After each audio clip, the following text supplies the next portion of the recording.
So what we're going to do today is to record our project. Oh my god, PC is slow. What we're going to do today, guys, is to record our project, and I think I'm going to record algo first. So I'm going to record my project and algorithms and complexity. So have a nice day, guys. Have a nice day, Sonia. So to start with, we'll open our program itself. So this will be a website. We'll open our project through command line interface. So command line. Because we're IT students, right?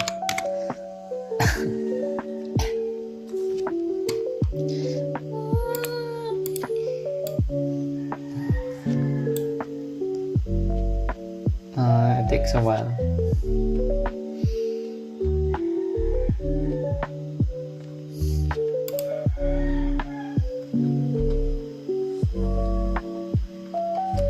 Let's load it first.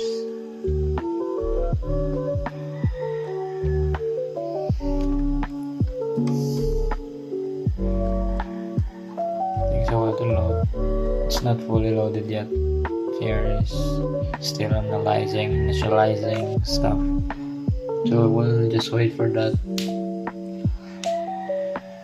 The colors of this side will turn to different colors because I've not pushed to the repository yet some of the codes. Should notice there's yellow here because I've not committed yet in our Git repository. So that's the indicator of the colors. So now we're going earning a terminal.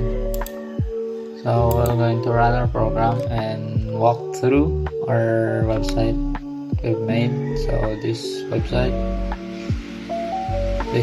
is an agricultural website where the farmers could be able to have a smart resource allocation management. Like it is like, for example, our project basically is a agricultural management for farmers to organize and or manage their crops, their fields, their resource. Basically, that's that of the functionality of our website. So we'll see. I will walk through to each of its features and functionalities that we've implemented in our website. So here's the website.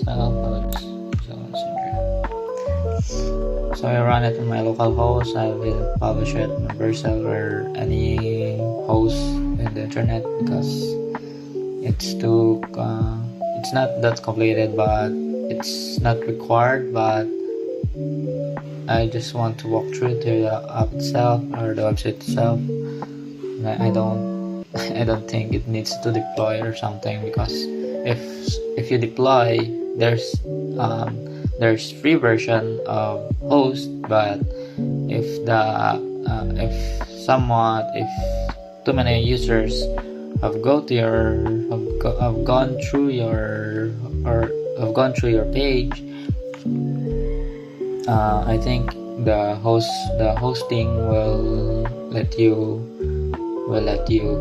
buy it, or let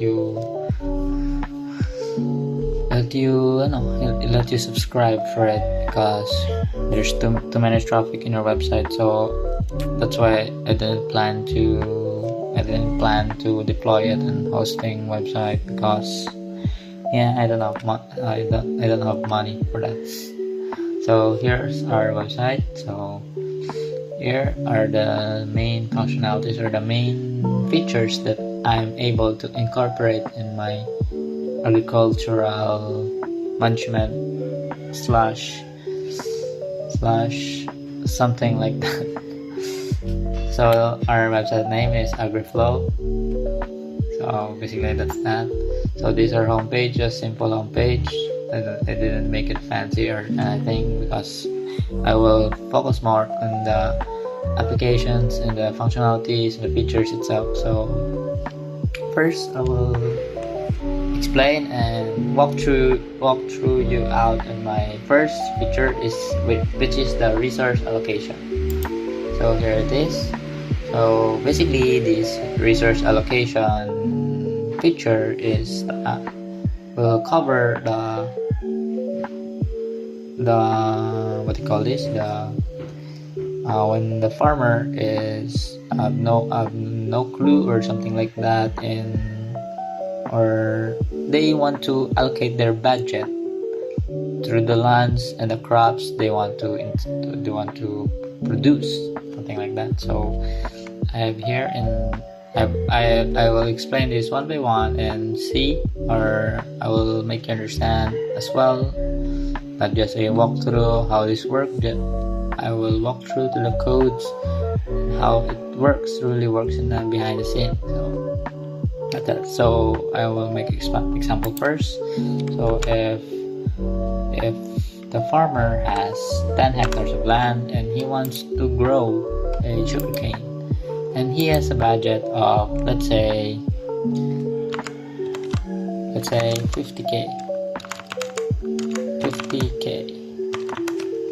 So to calculate that, so the farmer only needs a budget and their crop type or their crops they want to grow and the land area. So to overview this, we only cover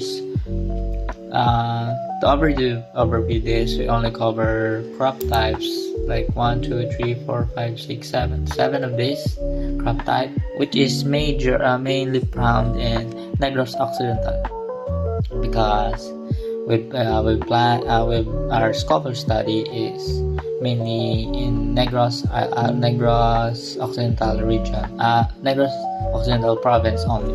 Even our market later on, we will see there that it only covers markets within Negros Occidental region, province. So basically that's that. So these are the main product or the main crops that Negros Occidental produces. So that's the reason why we limit our crops within this region, and that's why there's 7 only. So here we'll calculate that. So here it is. So how this works. So the seeds here, the water, and the fertilizer. So with your budget, our resource allocation algorithm, our resource allocation algorithm segregate your budget to these three parameters, or these 3 variables that is needed when you are farming or you're farming something. So we limit this in seeds, water, and fertilizers. So if you only have this budget, this is the most optimal way to actually produce something or produce a lot of tons, considering that this is only your budget in sugarcane production. So basically you need this amount of number of seeds, this amount of liters of water, and this fertilizer in kilograms. So basically that's that. In the whole process of from growing to actually getting or actually harvesting it. So this is the whole, considering that this is your budget again. So if you make your budget a little higher, or let's say 150k, the algorithm calculates it and disseminate it throughout these 3 variables as well. So the highest priority is the seed, because without the seeds you cannot grow. Without the seeds you cannot grow or harvest anything, right? So this is the first and most valuable most valuable hierarchy. Sorry about that. The most valuable hierarchy in these three variables. So the highest is the seeds, the next is water, and next is the fertilizer itself. So basically that's that. So if I have 150 here, 150k budget, resource allocation will allocate that budget as well. So there you go. You see that you have more seed to cover now. There's more liters you need because you have more seeds now. Watch it. So because you have more seeds, you need more fertilizer. That's how our algorithm works. So basically it will allocate resources based on your budget and what crop you're going to plant and how many hectares you have. So basically this is how our resource allocation budgeting works. So for example you're much higher than this, you have 50. Oh, there we go. This when you see actually this is the most, or this the max needed, like max needed seeds and max needed water and max needed fertilizer in 10 hectares of land. So this is the max. Why I know this is the max? Because when I change it much higher, it will calculate the same, and much higher it will calculate the same as well. So I know that this is the max value, and we can know that in the code itself, because when we see in the code here, I have here calculate resource allocation. So here it is. So this is the code itself. So sugarcane. So here in the sugarcane, it needs 10k of seeds per land hectare or 1 hectare. So if you have 10 hectares, you will 10 times 10k is 100k. So this is the max value of seeds you need to able to grow in 10 hectares of land is 100k, because 10,000 in 1 hectare times 10, it's 100k of that seeds. So 100k seeds in 10 hectares of land. That goes to the liters or the water and the fertilizer itself, because here we have 300 needed and 600k needed in water. So basically that's how algorithm works. It will adjust to how many budget you have. Like for example 50k, it will adjust to what? For example 40k, it will adjust to your budget as well. For example, you have only that budget, so the system will able to still calculate the optimized or the most valued products or the most valued produced crops tailored to what your budget currently is. So basically that's how our algorithms work. It will tailor to your budget. Even though you have low budget, of that it will still produce something like this. It will produce how many you need tailored to your budget. So basically that's how our resource allocation works. And this code is there's a constant in rice as well, and banana and cassava, kamote, mango, and pecan itself.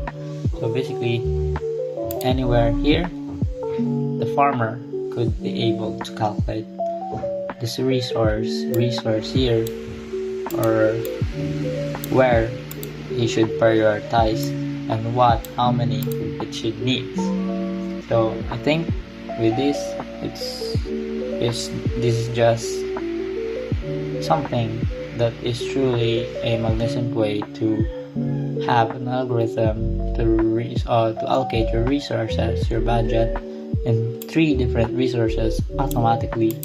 You don't need to analyze it or something, because there's an algorithm for that.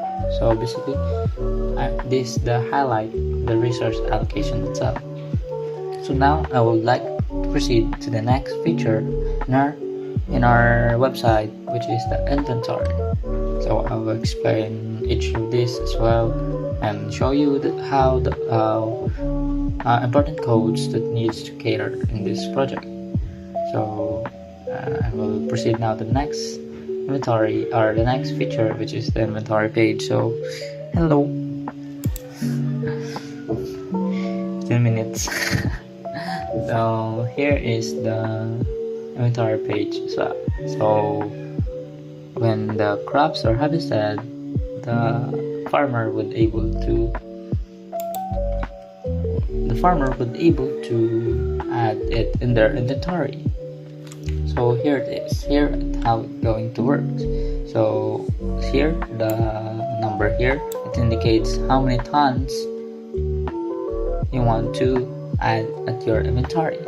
So for example, add 100 tons of my sugarcane product that I harvested as an farmer. For example, I'm the farmer, so I'll add 1,000 here, and banana, let's say 50 tons of banana. So many, I don't know, I don't care. So let's say mango, let's say 15 tons. So I have a lot of product in my storage now. So there's that. So you've noticed that it has a total here, total value here, and total value here, total value there. So basically, this works in the what do you call this? In the demand prioritization and demand prioritization algorithm in our website itself. So the more total value you have, or the more demand you have in this current month, this will be the highest, or this will be here in the top, because this main functionalities is able to prompt in the farmer itself that you need to sell sugarcane first in the time of May, because this is the highest priority. Not just that, you have a lot of tons, or you have a lot of sugar canes in your inventory. So that's that. Aside from, oh my god, what happened? So, aside from you have a lot, it has higher priority based on the demand in May. So basically, this that. So if what do you call this?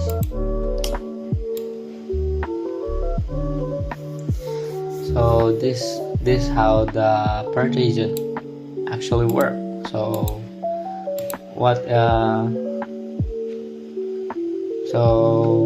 so here at the bottom part is the crop selection, or the crop selling part of the website.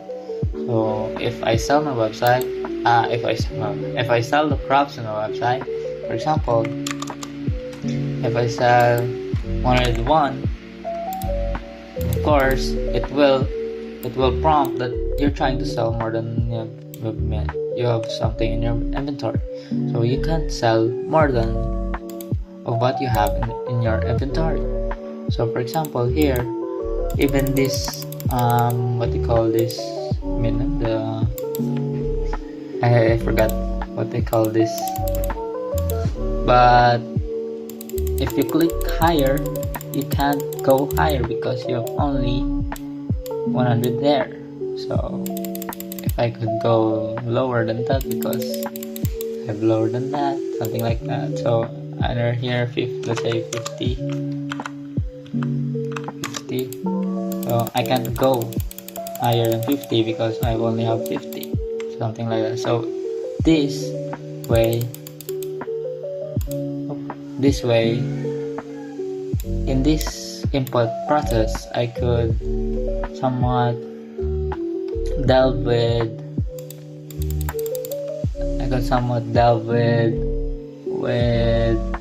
input handling itself, because from right here I could check that it cannot go higher than what I have in my inventory.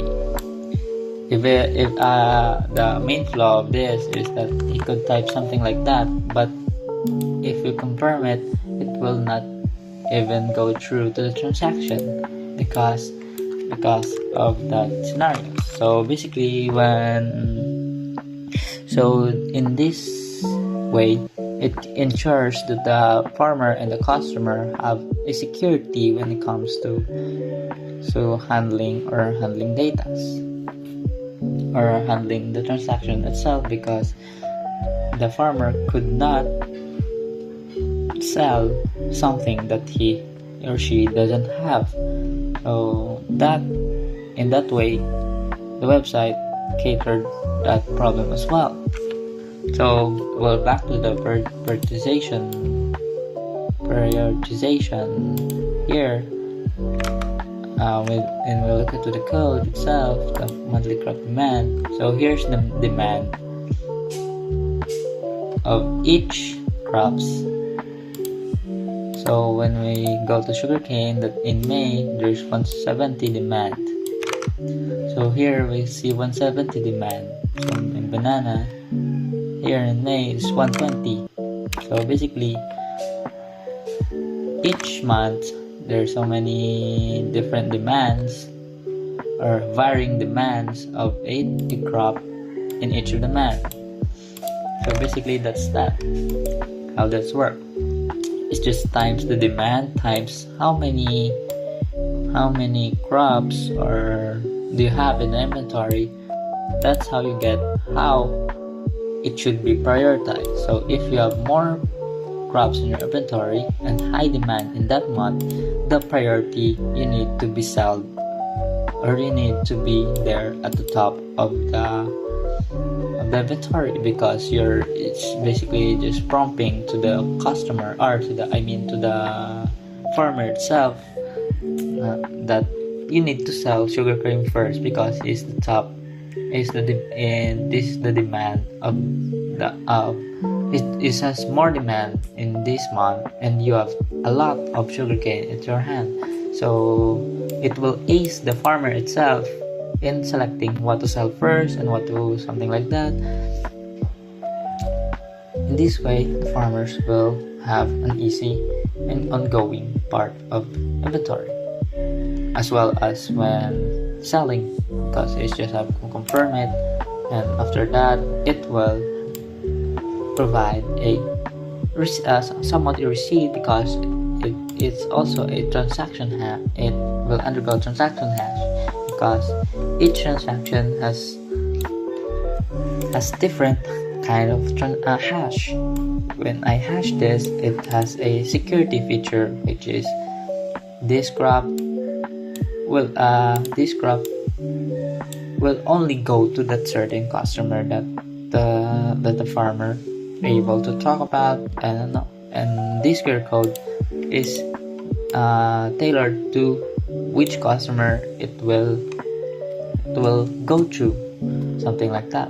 So if this customer scan it, if the farmer scan it, it will see that this is for the customer A, B, or C, something like that. So the quantity buy, the quantity buy, and the crops it buy will see in the scanned QR code, something like that.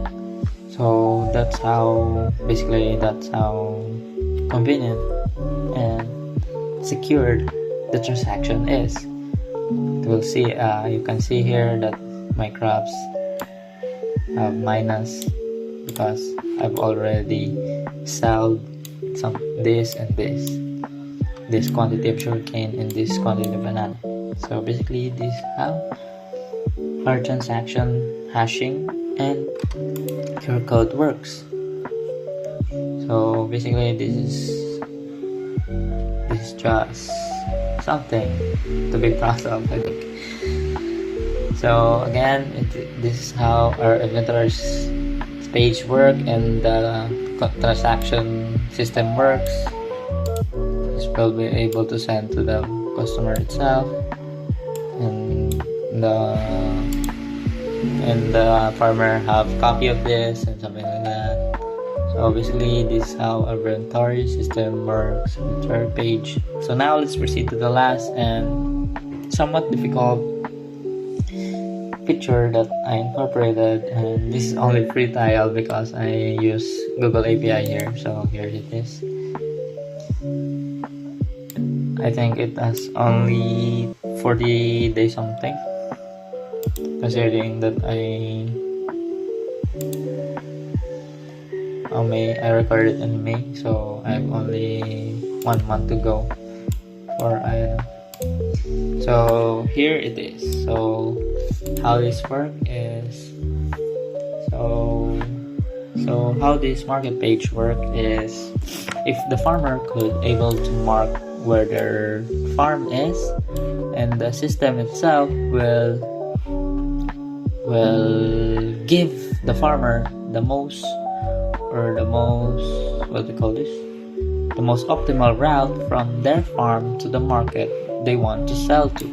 So the blue here are the market within Negros Occidental or Negros Occidental. So we covered some of it.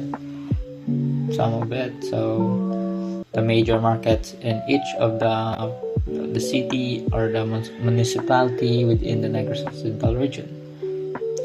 Province. So here. So let's see where we want to put our farm here. So as our teacher requested, sa San Carlos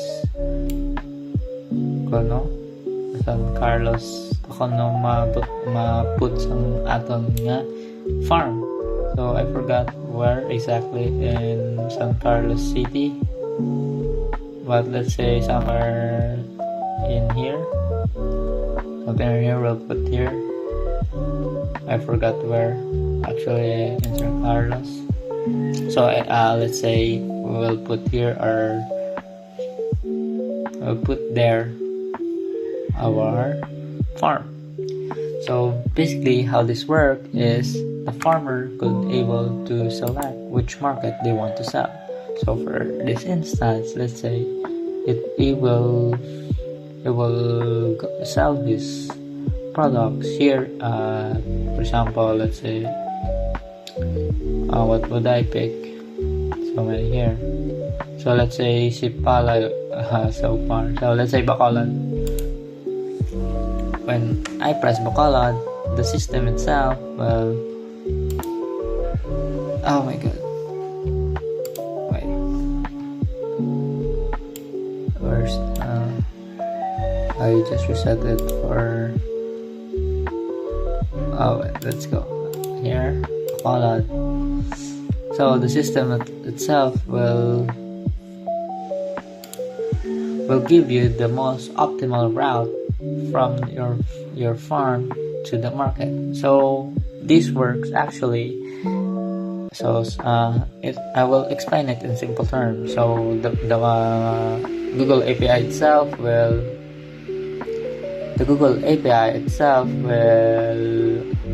will give me routes, and these routes will put in my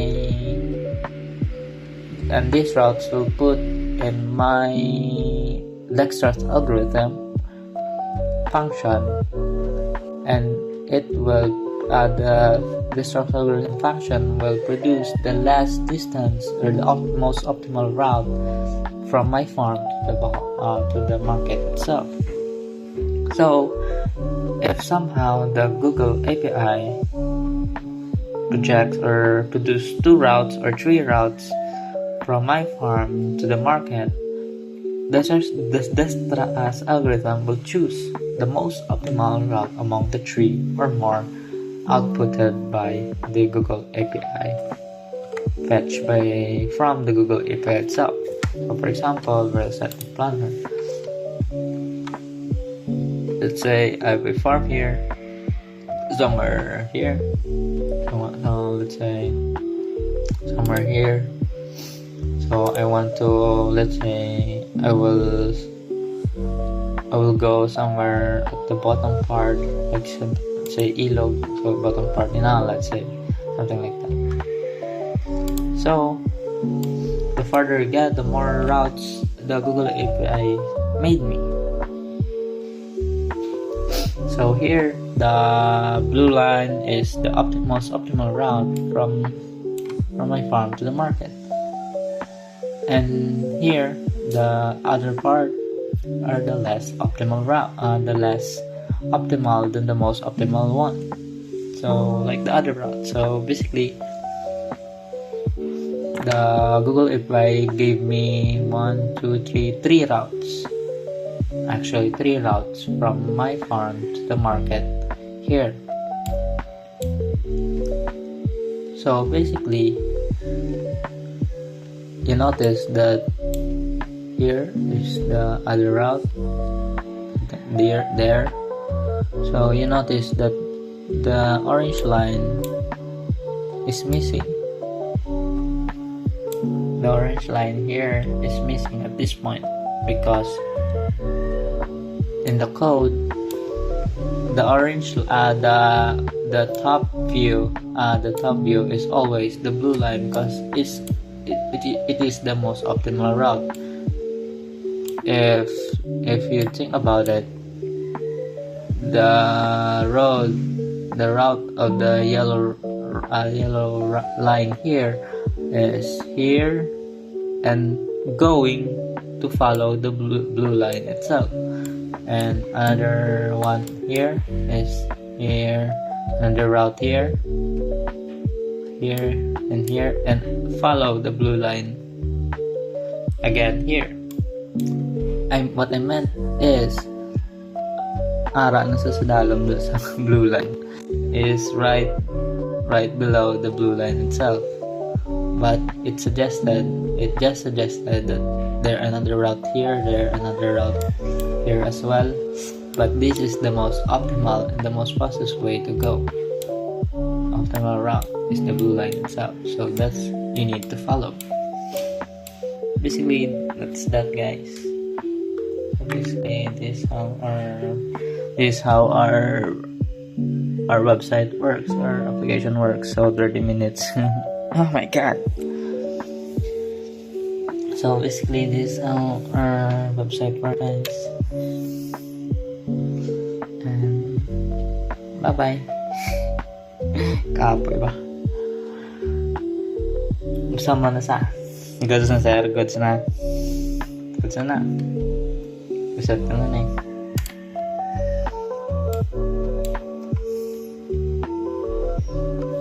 So ayun na, tapos na.